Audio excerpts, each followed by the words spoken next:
Las empresas familiares representan gran parte del tejido empresarial mexicano. Asimismo, enfrentan desafíos. Acompáñanos a explorar las luces y sombras de pertenecer a una empresa familiar y consejos para prosperar y avanzar en este entorno empresarial. Yo soy Gera Ponce, esto es Tecnología de Negocio.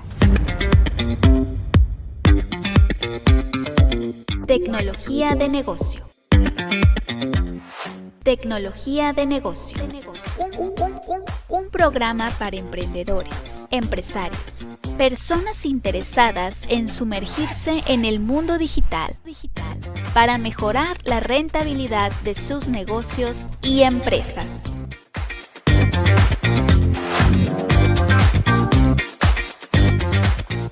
Gracias por estar con nosotros en este su programa con el tema Empresas familiares, superando los desafíos. Para hablar largo y tendido de este tema, he invitado a Israel Molleda, consultor y empresario. ¿Cómo estás, Israel? ¿Cómo te va, Gerardo? Gracias por la invitación.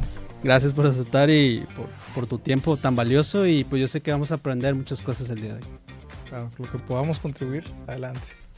Oye, Israel, y me llamaba mucho la atención en la encuesta que te enviaba para prepararme para esta entrevista, que tienes 6 diplomados en gestión empresarial. ¿Me puedes explicar pues más o menos? Son diplomados, o sea, el primer diplomado que tomé fue de cadena de suministro. Luego tomé un diplomado de finanzas, y ese diplomado de finanzas lo tomé muy a mi pesar porque en la carrera eran de las cosas que menos me gustaban. Pero ya cuando eres dueño de negocio, pues son las cosas más importantes que tienes que saber interpretar. Por ahí una mala experiencia que tuve con los primeros socios que les mando saludos, ¿no? Pues una mala jugada, que por no conocer de finanzas y por no conocer de estos temas, pues salí bailando, ¿no? Entonces, pues me tuve que meter al diplomado para entender, y siempre digo que ha sido la maestría más cara que he pagado. Pero bueno, después un diplomado en planeación estratégica, diplomado en marketing management, y luego ya en los últimos años me especialicé mucho en el área de empresas familiares. Tengo un diplomado de gestión de empresas familiares y tengo un diplomado de protocolo familiar, y estuve trabajando yo ahí colaborando con la UDEM, yo siendo mentor de todos los programas de empresas familiares de la UDEM, en el Centro de Empresas Familiares, y yo estuve como mentor en los diplomados de gestión de empresas familiares y en el diplomado de formación de consejeros, en donde se les enseña a los miembros familiares cómo ser consejeros de sus empresas, ¿no? Es todo un reto saber aconsejar cuando tú también eres socio y a veces operas la empresa en donde está tu familia metida. Entonces toda esa parte son los diferentes diplomados que he estado tomando. Y veo que pues ustedes se encargan de capacitar a las personas también. Sí, la empresa Complement nace en el 2010 como una empresa apoyando los temas de emprendimientos, y empezamos mucho con pymes y poco a poco fuimos creciendo el tipo de empresas que atendemos. Ahorita atendemos empresas pues de todo tipo, ¿no? O sea, la empresa más pequeña que atendemos factura 6 millones de pesos al año, y la más grande factura 26 mil millones de pesos al año. Entonces ya nuestro rango de empresas que atendemos es ya muy amplio, pero tienen algo en común todas. Todas son empresas que son ADN PYME, y el ADN PYME tiene 3 características. El ADN PYME son empresas en crecimiento, rápido crecimiento, alto nivel de estructuración, requieren un alto nivel de estructuración para poder seguir creciendo. Yo le llamo el andamiaje, o sea, son estos andamios que tienes que ir poniendo porque crece tan rápido que necesitas poner unos soportes, y algunos soportes duran mucho tiempo porque creció tan rápido el negocio que tienes que dejar esos elementos para que no se caiga. Y el tercer elemento es que son empresas familiares. Esta empresa que te estoy diciendo que factura varios miles de millones de pesos al año es una empresa familiar. Y entonces nos hemos enfocado mucho a ese sector, que representa el 93% de las unidades económicas de México. Y si esto lo llevas a Latinoamérica es un índice muy parecido, y si lo llevas a nivel mundial es un índice muy parecido. Y por eso nos metimos mucho en la parte de empresas familiares. Prácticamente ya arrancamos con el tema, amigos. Pero antes, no quisiera dejar pasar la oportunidad para preguntarte esto, Israel. Para ti, ¿qué es lo más importante en la vida? La familia. La familia. Y yo creo que la audiencia y todos vamos a coincidir con lo mismo. Y eso hace tan complicado trabajar con familiares. Cuando sabes que lo más importante es la familia y entonces a veces dejas de lado la rentabilidad, la productividad, a veces hasta la legalidad o la ética, porque pones a la familia primero. Y ahí es el gran reto. Y empezando la primera pregunta, Israel, si te parece, ¿cuál es la clave del éxito en empresas familiares? Fíjate que en mi familia, yo no vengo de empresas familiares. Mi familia es una familia más catedrática y más a nivel empleado, corporativo. Mi abuelo materno fue emprendedor, pero fuera de ahí no hay sangre empresarial en la familia.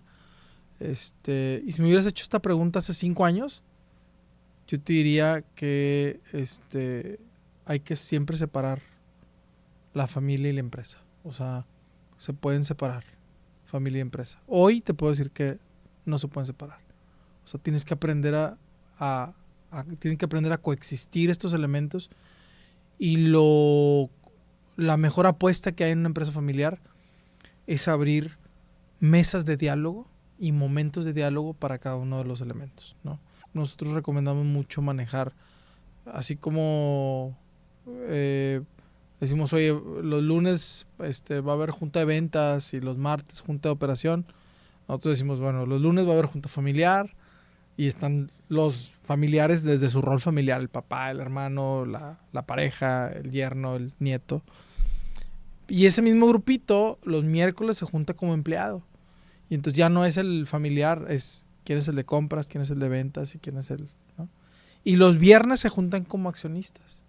Y ahí ya no es ni familia ni empleado, es tú qué participación accionaria tienes, tú qué participación accionaria tienes. Y a partir de estas mesas de diálogo diferenciadas, pues puedes segmentar y puedes decir qué cosas van en esa mesa y qué cosas no van en esa mesa.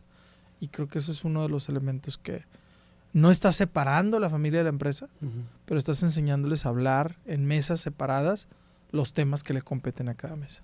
Y no es complicado cambiar de cachucha o de gorra. Sí. Y es un poquito como si, imagínate que estuvieras jugando 3 canchas. Está la cancha de básquet, la cancha de fútbol y la cancha de béisbol. Y estuvieras jugando simultáneamente las 3. Y entonces cada mesa tiene su propia regla, tiene sus propios elementos y tiene sus propios objetivos. Y entonces está bien padre porque en algunas empresas nos toca hasta poner cachuchas. O sea, está en la entrada las cachuchas de 3 colores. Entonces, hoy es junta de familia, pues se ponen toda la cachucha de familia y entendemos que estamos hablando desde la familia, no desde el accionista, no desde el empleado. Oye, toca junta directiva, pues te ponen la cachucha directiva, ¿no? Y entonces lo que te diga no lo puedes tomar personal ni familiar. Es un tema 100% empresarial, ¿no? Entonces, entre más gráfico y más visual hagamos esto, va a ser mucho más claro. Y ahorita hablabas de la UDEM. Uh-huh. Estaba viendo un artículo del Centro de Empresas Familiares y veía que algo que resaltaban mucho era que lo que más batallan las empresas familiares es en identificar y utilizar las mejores prácticas. ¿Coincides con eso? Sí. Es que es como todo. A ver, la mejor práctica es que tomes agua, ¿no? Pero qué difícil es tomar agua contra el refresco que todos conocemos, ¿no? O sea, lo más sabroso, lo más atractivo es no tomar agua, es tomar otras cosas. En la empresa familiar es igual. Las mejores prácticas ahí están, el cómo tienes que compensar, cómo tienes que contratar, qué reglas deben de poner cuando alguien no llega a la junta, cuando llega tarde, ahí está. Cuando el que hace eso no es familiar, pues es medianamente fácil implementarlo, ¿no? Pero cuando el que llegó tarde es tu pareja, o cuando el que llegó tarde fuiste tú, o cuando el que no llegó a la meta es tu hijo, se vuelve bien complicado, ¿no? Porque ahí está la mejor práctica, pero ejecútalo. El ejecutarlo, ¿qué implicaciones va a tener a la hora que cierres la empresa y te vayas a tu casa a cenar? ¿Qué implicaciones va a tener en la mesa de diálogo de la cena, ¿no? O en la Navidad, o en ese tipo de cosas, ¿no? Entonces sí, es todo un reto. Vamos a ir a información importante y vamos a regresar con esta pregunta, Israel, si te parece. ¿Cuál es el papel que toman los valores familiares en las empresas? Tecnología de negocio. Gracias por seguir con nosotros. Continuamos con la pregunta, Israel. ¿Cuál es el papel de los valores familiares en las empresas familiares? Pues mira, yo creo que el tema de los valores aplica tanto para empresas familiares o no familiares. El tema de los valores es una regla de juego que se tiene que marcar desde la alta dirección.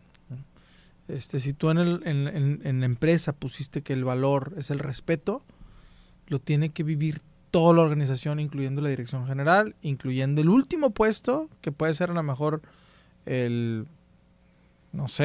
la personal de limpieza o no sé, imagínate el puesto más abajo del organigrama, tiene que saber vivir ese valor. Y muchas veces quien rompe primero la congruencia es la alta dirección. Somos los primeros que a la hora de decimos, oye, respeto, y hay ahí faltas de respeto, ¿no? O puntualidad, ¿no? Que los mexicanos carecemos mucho de ese tema y nos duele muchísimo, y el primero que llega tarde es el dueño, ¿no? Honestidad, ¿no? Y honestidad lo pones ahí como valor en mayúsculas y todo, y a la hora que puedes venderle más caro al cliente, le vendes más caro. A la hora que te puedes sordear de un pago, lo haces. A la hora que puedes evadir un impuesto, lo haces. Y entonces, ¿dónde quedó la honestidad, no? No, es que la honestidad nada más a la hora de... No, a ver, la honestidad es la honestidad. En todas las perspectivas, transversalmente es la honestidad. Entonces, ese es un valor... los valores son muy pesados. Y yo creo que no hay algo peor que no tener un valor, es tener un valor y no cumplirlo. Eso es peor, porque eso genera hacia la organización un sentido de incongruencia, hasta te hastía o ver algo que no se está cumpliendo, ¿no? en tu persona o ante tus ojos, ¿no? Entonces, familia o no familia, el tema de los valores son importantes en las empresas.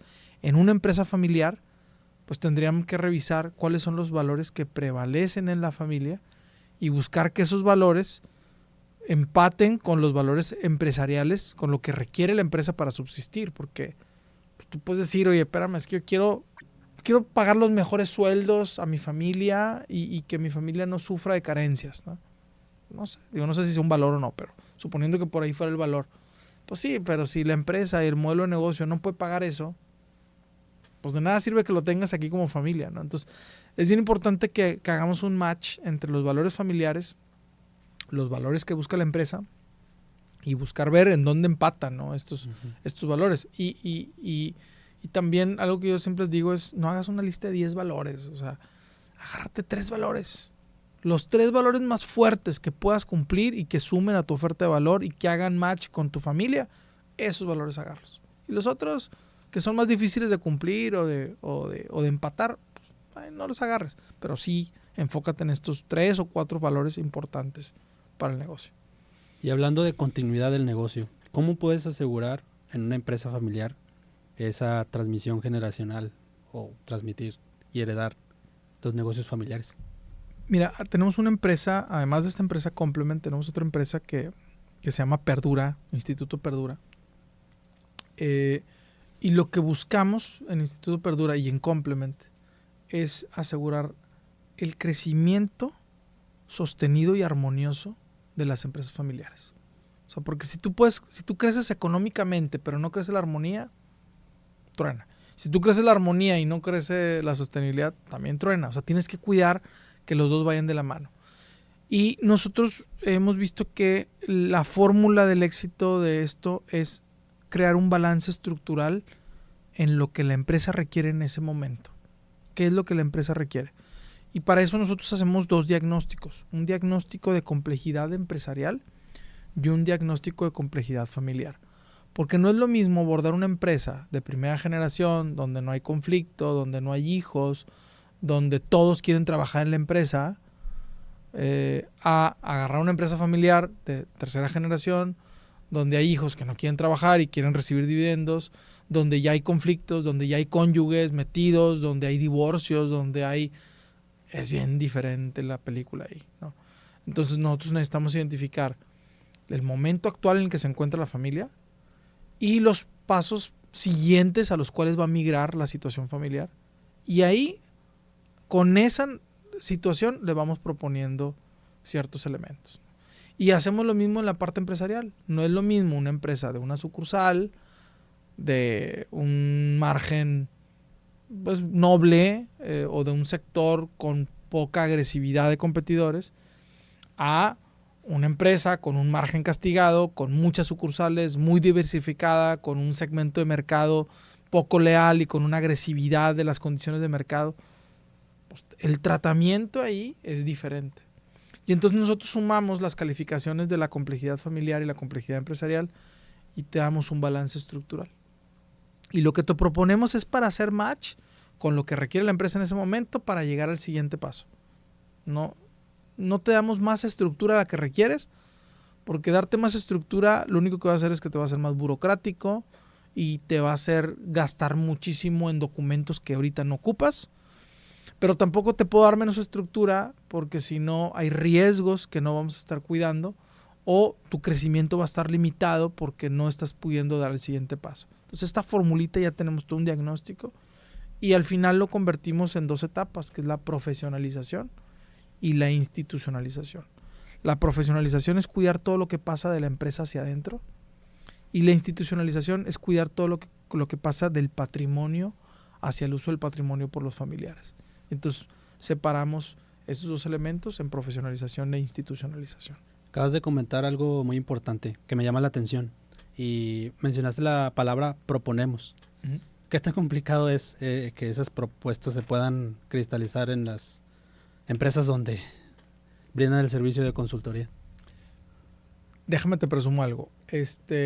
Dado que el diagnóstico es tan bueno, o más bien, la aceptación del tratamiento y la asertividad del tratamiento va en función de la asertividad del diagnóstico.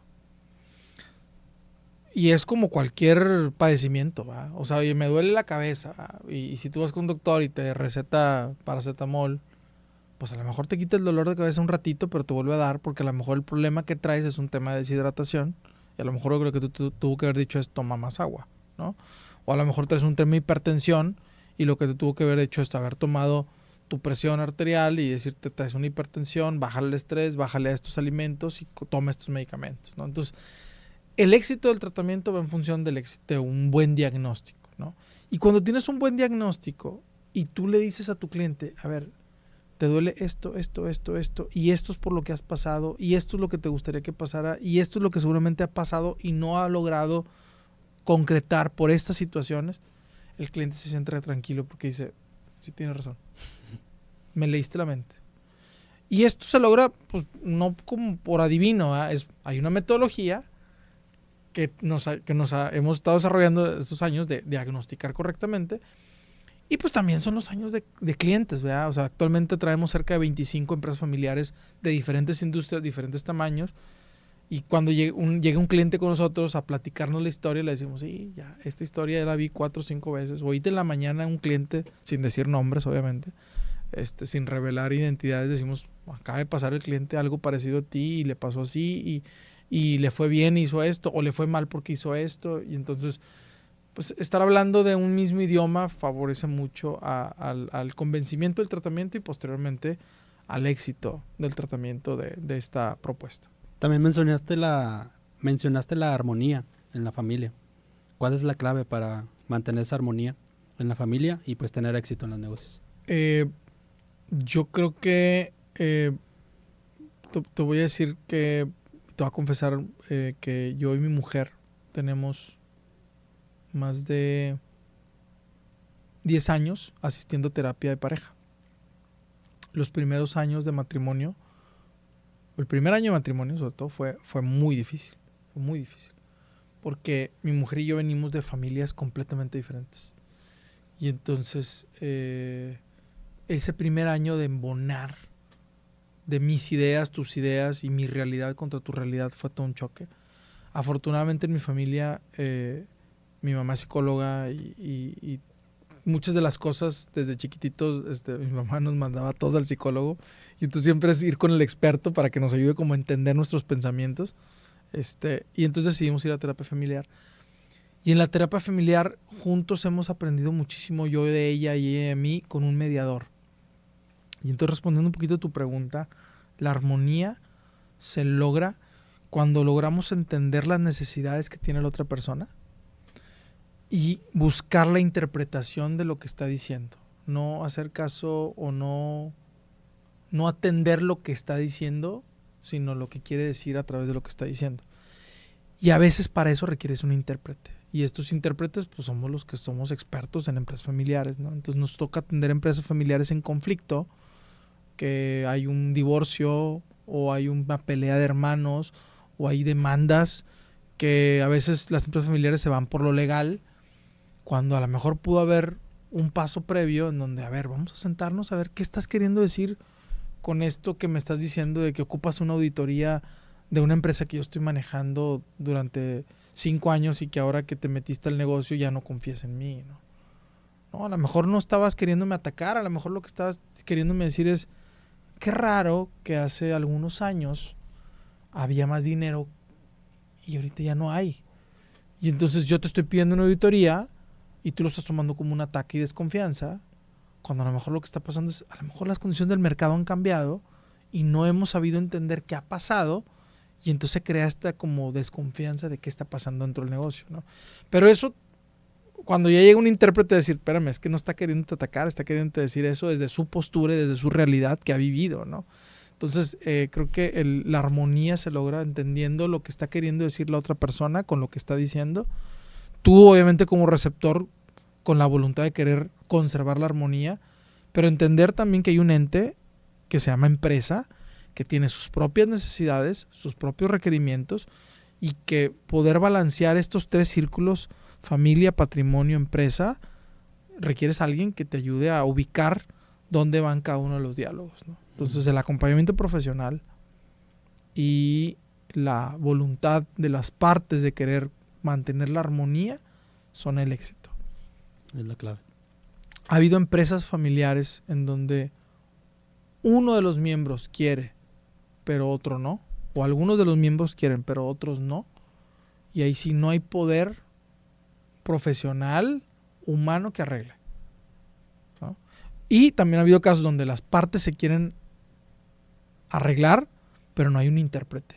Entonces, esos 2 elementos, el intérprete, el profesional y las voluntades de las partes, son el elemento necesario para mantener la armonía. Y esto hacerlo antes del conflicto.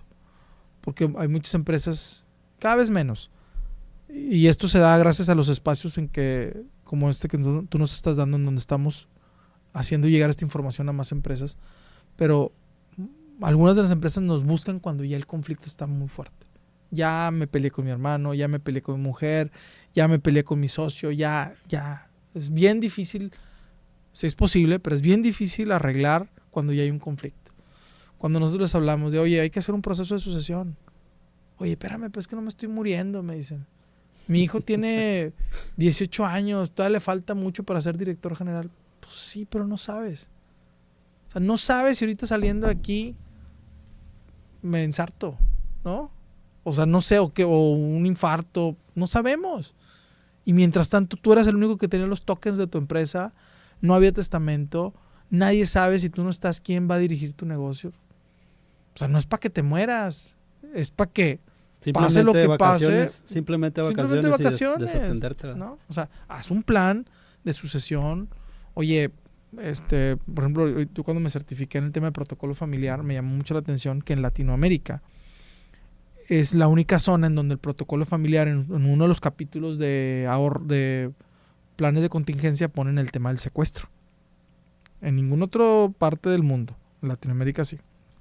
Y entonces sacan la pregunta de, el protocolo dice, bueno, y si hay un secuestro de un familiar, ¿quién paga el rescate? ¿Quién lo paga? Y entonces te ponen el caso en donde hay una empresa familiar, en donde fundador, esposo y esposa y sus 2 hijos, varones y una mujer, están trabajando en la empresa, secuestran a uno de los hijos y entonces pues los fundadores dicen, vamos a hacer todo lo que sea posible para rescatar a nuestro hijo. Y entonces llegan un momento en donde dicen, vamos a vender la empresa para rescatar a nuestro hijo y vender activos y vender todo para rescatar a nuestros hijos. Y uno de los hermanos dice, estoy de acuerdo, y otro dice, no, porque mi familia, mi esposa, mis hijos también viven de aquí. Entonces quiero mucho a mi hermano, pero hay que ponerle tope. Y entonces ahí se detonó el conflicto. Lo que parecía que no había conflicto familiar, ahí empezó a generar un conflicto. Cuando es tan fácil como decir, a ver, si hay un secuestro, ¿quién paga el secuestro? Oye, es que no nos queremos que nos secuestre nadie. No, nadie quiere que te secuestren. Pero si llega a haber un secuestro, ¿quién lo paga? ¿Lo paga la empresa? ¿O crean un fondo de contingencia en donde ese fondo de contingencia puede ayudarte para temas de enfermedades, temas de secuestros? Y entonces ese fondo, desde el consejo, se lo pides a la dirección general. Dirección general, ocupo que tu empresa, mi empresa, genere tanta rentabilidad, porque tanto va para reinversión, tanto va para dividendos y tanto va para fondo de seguridad. Y entonces mueve los números financieros en metas y en gastos y todo, porque necesito que me des ese número. Ya es un diálogo bien diferente cuando lo vas preparando con anterioridad. Brevemente se nos terminó el tiempo, Israel. En 30 segundos, ¿cuál es la influencia de las empresas familiares en México? Hablando económicamente. Hay muchas empresas familiares que nosotros conocemos. Soriana, Chedraui, Cemex, que en su momento fueron grandes empresas y que ahorita muchas de ellas han sido adquiridas por otras empresas, lo cual no está mal. Cuando lo que está mal es que no alcanzaron sus niveles de competitividad por falta de profesionalización. Y alguien tuvo que venir para decirles cómo hacer las cosas y entonces se volvieron mejores empresas, ¿no? Entonces yo lo que les recomiendo es, pues, háganlo ustedes mismos, ¿no? La profesionalización y la institucionalización. Muchas gracias. Y muchas gracias también, Israel, por haber estado con nosotros. ¿Tus redes sociales dónde te encontramos? Me pueden encontrar como Israel Molleda en todas las redes. Facebook, Instagram, TikTok, YouTube. Y también nuestra empresa Complement Consulting Group. También está en todas nuestras redes sociales. Y siempre estamos subiendo videos, contenido para precisamente democratizar el conocimiento y que llegue a más personas. Muchas gracias, Israel, nuevamente. Y me despido con una frase matona. Que dice así: la familia es la institución más antigua y valorada. Por eso no hay problema que no se pueda resolver las empresas familiares si toman los acuerdos correctos y se mantiene una comunicación efectiva. Correcto. ¿Cómo ves? Cerramos con broche de oro. Síganos en nuestras redes sociales, amigos, como Ponto al TDN en todas las redes sociales, y envíenos sus dudas, sus comentarios o los temas que quieran que abordemos en su programa Tecnología de Negocio en el correo electrónico podcast@pontoal.mx. Hasta la próxima. Chao. Incrementa tu productividad, emprende, crece y haz más con Tecnología de Negocio. Hasta la próxima.